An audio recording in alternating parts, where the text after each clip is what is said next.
here? Yeah. Yep. Okay. Pretty good. We'll be in a sec. Anybody want anything? Water, coffee? I'm all right. If you have a water, I'll take a water. You have a second mic. I'm bothered. No, it's no big deal.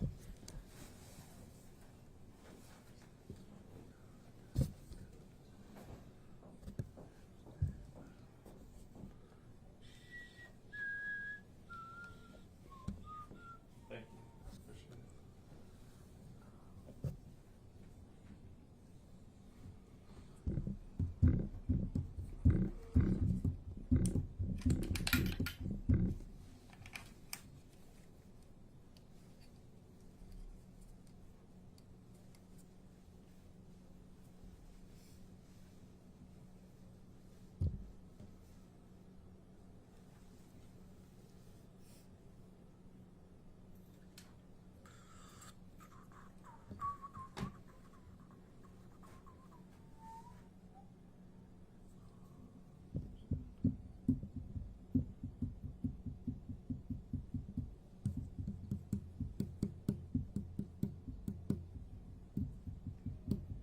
You guys good if I sit here? I feel like he's probably gonna be facing. Probably me. better off sitting closer to your camera, so Okay. he's not looking off Yeah, to the you're on side, that side. or that, or close it is, If you you know, want me to somewhere. catch you asking a question. We don't need that. Okay. I mean, yeah, I just want him to have the audio. You can get like a wide shot afterwards or something.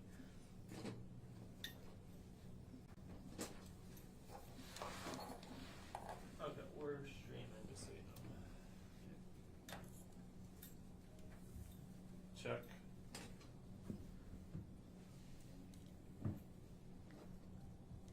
got 2 channels on that thing, that's cool. Actually say a couple words, Tim. Check, mic check.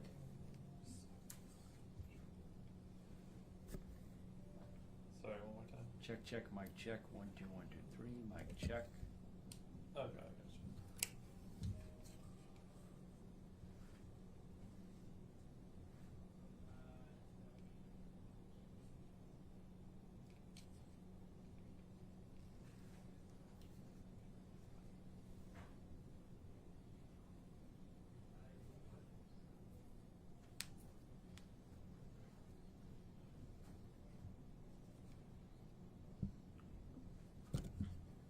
You guys, whenever you're ready to roll, just tell us. Come on in. I got it. Good? Yep. They're not streaming this like on the website right now, are they? Mhm. You're saying you're feeding I'm just back. saying, yeah. We are. What? We are. We're bringing live video, we're streaming it.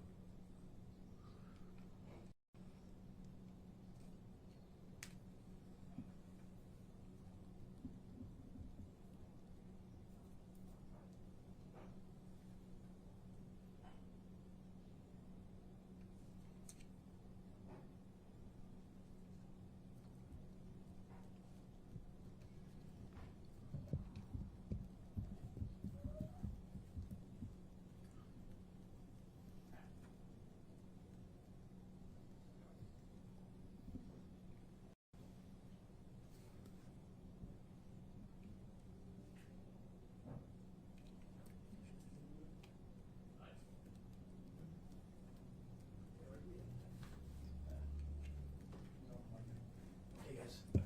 Hi, how you How doing? we doing? Very great. Good. Terrific. Still hot in there. We got, yeah, it is still hot. We got one more here, right? You good with, there you go. Yeah, could you just, whoever's speaking, could you just sit up near Sure. the mics? Sure. This is like the 3rd time we're doing this today, no problem. Yeah. I think, yeah, the routine, right? Okay, guys. Well, you should be nice and polished then. Right? Time to shine. Never fails, right?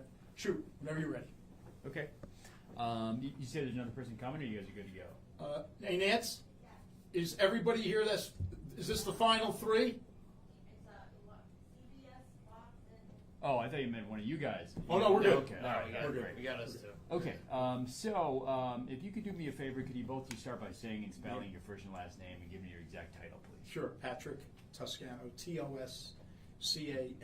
just managing partner here at the firm. Okay. I'm Matthew Toscano, Same spelling, T-O-S-C-A, and I'm a partner at the firm as well. Great. So could you just kind of walk me through, just to start by giving me the overview of this case? Sure. Okay, so generally, our firm represents 5 different law enforcement officers employed by the North Bergen Police Department. One is a lieutenant, another one is a special law enforcement officer 2, who is a retired police officer asked to come back in the position of SELO, what's called SLEO 2 as the acronym. A third is a detective, and 2 officers. All 5 have thus far filed what is known as a Title 59 Notice of Tort Claim. In New Jersey, in order to preserve certain claims someone may have when they sue a public entity, they have to first file a Title 59 Notice of Tort Claim to place the public entity on notice that they intend to sue.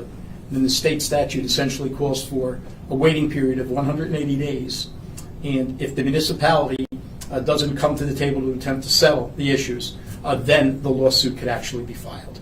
And that's where we are in terms of where the matter stands going forward for purposes of the Title 59 Notice of Claim and the potential lawsuit. Now, to date, all 5 have filed their Title 59 Notices of Tort Claim, along with all attachments. That's filed with the municipality, and of course, as a result of that filing, it all becomes public record.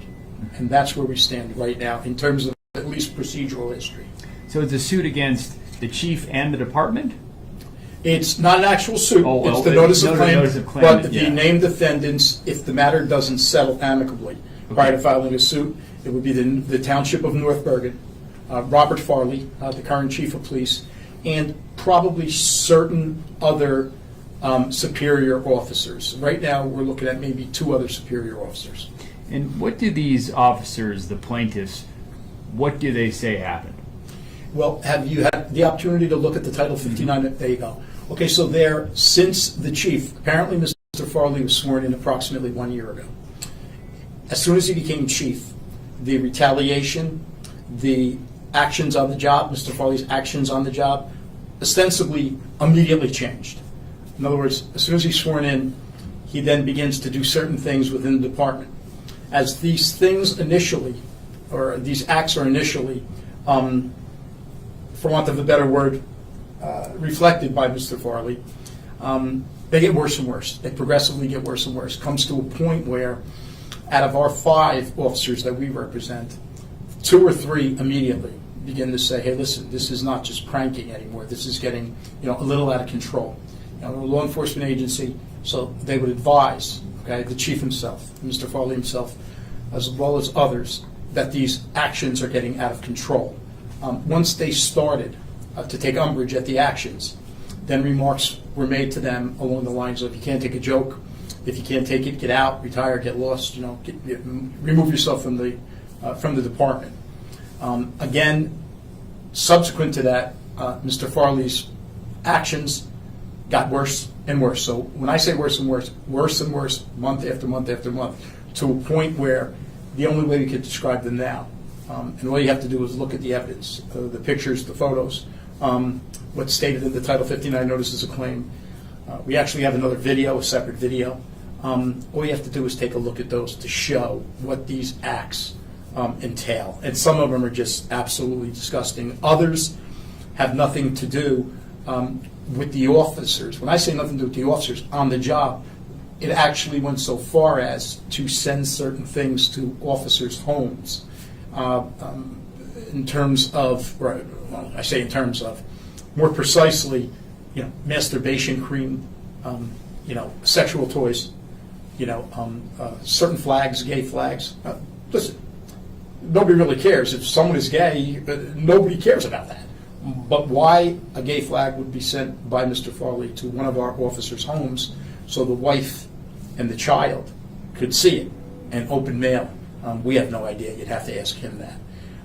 Other acts include stabbing one of our officers in the genitals with a hypodermic needle, placing Viagra, Adderall in office coffee urns, for want of a better word, coffee pots, shaving.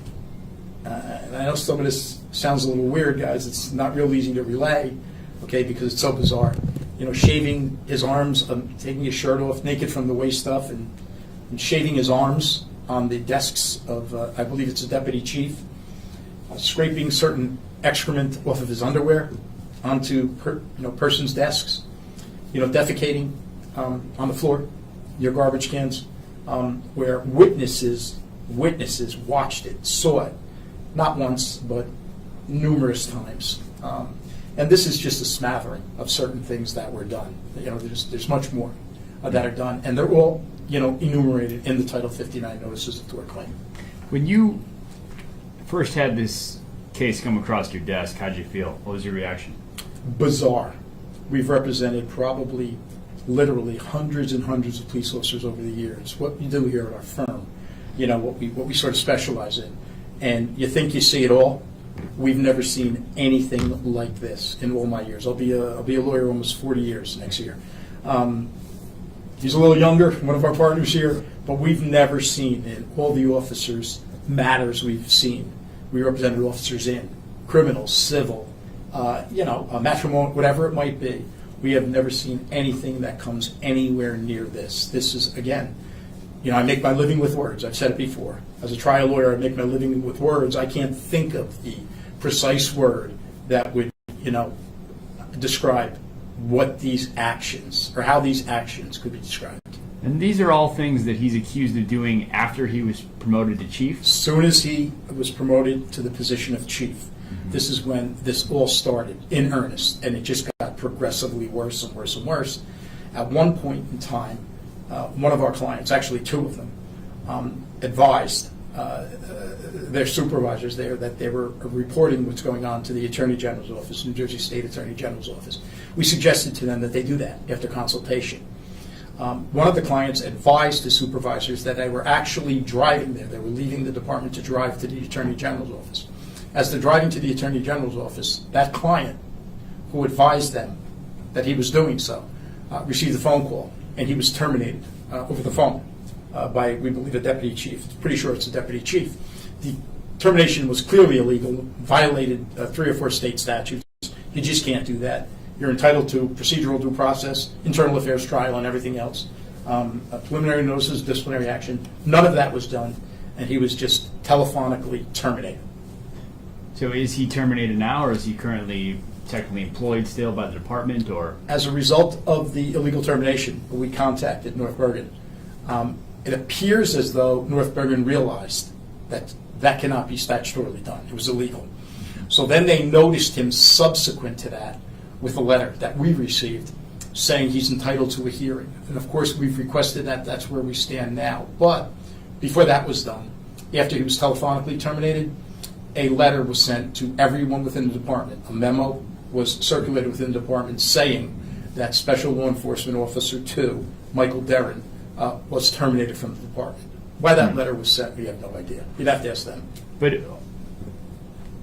it sounds like, and correct me if I'm wrong, but in terms of the administrative process, all of your clients in this case are all currently employed by the department. That is correct, but we're not sure. When we say all of them, Special Law Enforcement Officer 2, Darren, he was terminated. We've received nothing in writing that precisely says, or specifically says, that the termination is not effective. All he received subsequent was he's entitled to a hearing. Now, was the termination ineffective? Of course it was. It was illegal. But I think that's a question most respectfully better asked of North Bergen. So the township has released a statement. They said they have full confidence in the chief's leadership. They strongly deny these false and outrageous allegations. They say that your clients are disgruntled officers who are resorting to attacking the reputation of a dedicated public servant to further their own selfish goals, in their words. Your response to that? Complete and utter rubbish. There's no other word to say that. Let me tell you why. First of all, you have documentary evidence. You have photographs of certain things that have gone on. Fact. Other times you have witnesses, numerous witnesses, who've seen defecation, who've seen what was delivered or sent to one of our clients' homes. That's number 2. Number 3, all of our clients have straight out told us they'd have no problem whatsoever taking polygraph exams immediately. Now, we understand the admissibility of polygraphs in the state of New Jersey, but the fact of the matter is you're not going to have 5 law enforcement officers who who say straight out on initial, listen, I want to go on a polygraph. I want them to see that everything we are saying is accurate. And again, more than that, the Title 59 notices of tort claim that have been filed are very, very fact-specific and are in fact supported by either documentary evidence, photographs, or not one or two witnesses, numerous witnesses. Is there a reason you know why those officers aren't here, why they're not speaking out today? Straight out fear retaliation. At this point in time, what we've done via a writing, we wrote directly to the Attorney General's office requesting that Mr. Farley be relieved of his duties or at least disarmed. They're scared based on certain fit of rages that they've witnessed. Now that they have filed this and it's become public the way it has, and again, it's all public record. It's a public filing, a Title 59 notice of tort claim. They all fear that if they're physically on the job there and he's physically there, they feel for both retribution on the job, career retribution, as well as physical retribution. Excuse me. I think you covered about everything we needed. Is there anything else you want to add? Nothing other than we understand that the statement that's been issued, that there's no signature on that. It was just a representative of the township. That's what we understand. So why they're saying what they're saying, essentially, we don't understand in light of the evidence we've provided to them. That's about it. Do you guys have any questions? How would you characterize the work environment at that police department? From what we're told by our 5 officers, as well as several others that we don't represent, right now, the work environment is chaotic. Now, I can tell you, based on experience with the North Bergen Police Department, we've represented other officers in the past, years back, for different reasons. The North Bergen Police Department is one of the finest police departments in the state of New Jersey. Phenomenal, not good, phenomenal officers there. So to be told what we're being told now, that it's either chaotic, that this entire story has essentially dropped a chaos grenade on the department, I guess you're better off speaking most respectfully to representatives from North Bergen to maybe further describe. How long have your clients been on the job? Several years. One, the special law enforcement officer, 2, was a retired officer, asked to come back by Mr. Farley to work in his front office. Second one is a lieutenant on the job for years. And all other officers, well, 2 of the others are on the job also for years. One is younger, and that is the special law enforcement officer 2, Mike Darren, his son. And by the way, as soon as our client, Darren, was illegally terminated telephonically, his son, within 24 hours, I believe it is, was transferred from the day shift to the midnight shift.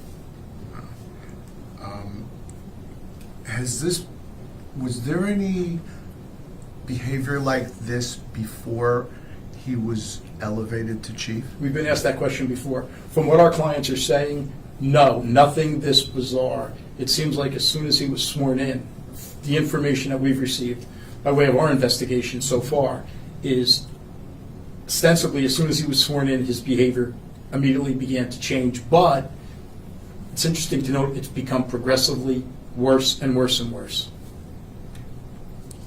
Were there any other complaints filed besides the Attorney General's office beforehand? What we could tell you factually is, we advised the clients to go to the AG's office to report it. The Hudson County Prosecutor's Office is a fine office, but because obviously North Bergen is right there in Hudson County and works with that prosecutor's office, we believe that the Chief Law Enforcement Office in the state, the AG's office, was the proper entity to investigate. And we can tell you factually that our clients have in fact reported everything that's going on to the AG's office. They've referred the case to the prosecutor's office, according to their statement. Is that a good idea, do you think? Well, what we understand is they referred it to the Hudson County Prosecutor's Office. The Hudson County Prosecutor's Office has now referred everything, all questioning, to the Attorney General's office. Do you have a copy of the filing with you? We have copies of the filings that just about everybody has thus far. Right. We have the digital copy. I just thought it might be, it might help us visually if we had a shot. If John got a shot of like me and you, and maybe you're flipping. You guys could. We'll print it out for you right now. Everybody else who's coming all day long has asked for that. We'll give you a copy right now for you to take a look at. Okay, sounds good. Is it too early to ask what you're seeking, what the officers are Absolutely seeking? not. Everyone else has today. What they're seeking, number one, of course, they're looking for remuneration, monetary remuneration. However, number one is that he be relieved of his duties. Okay, nobody wants to hurt him. Our clients, no matter what they've been subjected to, have made it clear to us. Nobody wants to hurt the guy, but he needs to be relieved of his duties. Number one. Number two, he needs to be disarmed. We've requested of the AG's office that he be relieved of his duties and disarmed. Okay, and then of course, as a result of what they've gone through for the last year, we're looking for some sort of financial settlement. But again, let me make this clear: the financial settlement is not, that's not the key here. They want to see him relieved of his duties so they can work day to day on the job and continue to do what they love. Would criminal charges be appropriate here? Completely up to the AG's office, but I could tell you this. I worked, I'm a retired first assistant, Essex County prosecutor, and I can tell you that certain of these actions, okay, if proven, right, he has his right to, these claims have to be proven, but if proven, several of them are criminal in nature, but that would be up to the Attorney General's office, see what they would decide there, what their investigation reveals. I'm good.